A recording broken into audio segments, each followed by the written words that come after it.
Welcome to Win the Day from Back to the Bible. I'm your coach, Pastor Nat, and today we're going to talk about the Book of Esther.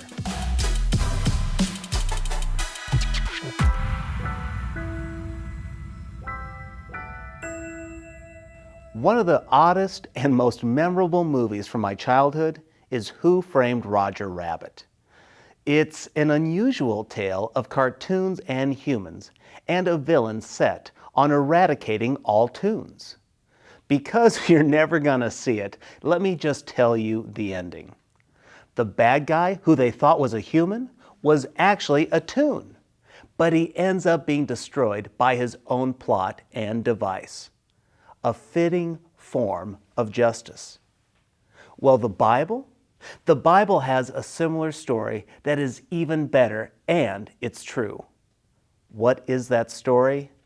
It's the story of Esther.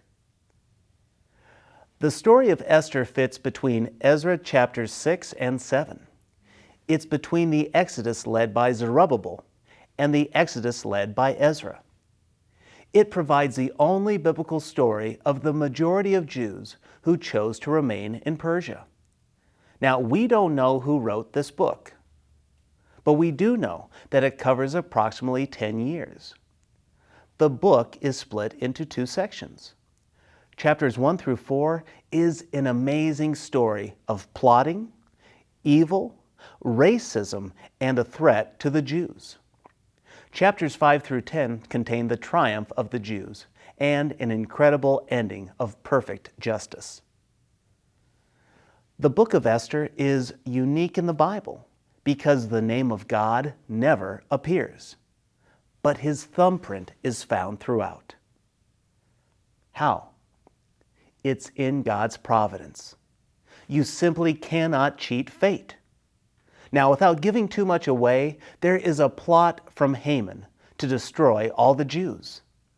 But Esther was made queen, and she was a Jew. Now, this exchange is recorded in Esther chapter 4, beginning in verse 13.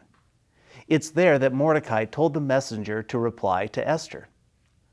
Don't think that you will escape the fate of all the Jews, because you are in the king's palace. If you keep silent at this time, relief and deliverance will come to the Jewish people from another place. But you and your father's family will be destroyed. Who knows? Perhaps you have come to your royal position for such a time as this. There is nothing that God is unaware of or unable to effect. God is the sovereign one. What God has planned, we cannot alter. We cannot cheat fate. So, where is Christ in the book of Esther? Well, as already noted, this is the only book of the Bible that God's name does not appear. But what we do see is a type of Christ in Esther. We see God's providence in the preservation of the Jews and the coming of the Messiah. And in Esther chapter 4, verse 14, Mordecai recognizes Esther's position at the right time, that it was fate. We get this principled reminder in Colossians chapter 1, beginning in verse 16. For everything was created by Him, in heaven and on earth, the visible and the invisible, whether thrones or dominions or rulers or authorities, all things have been created through Him and for Him. He is before all things, and by Him all things hold together. Okay, so what's the main thing from the book of Esther? It's this: you cannot cheat fate. God is the sovereign one.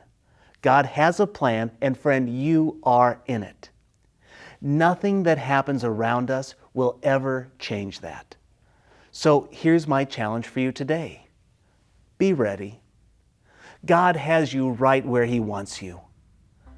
Yes, the world may be falling down around you. God has prepared you, placed you, and will use you in a special way for Him. So be ready for anything. God's call is imminent. When we are ready to serve the King, that is when we will win the day.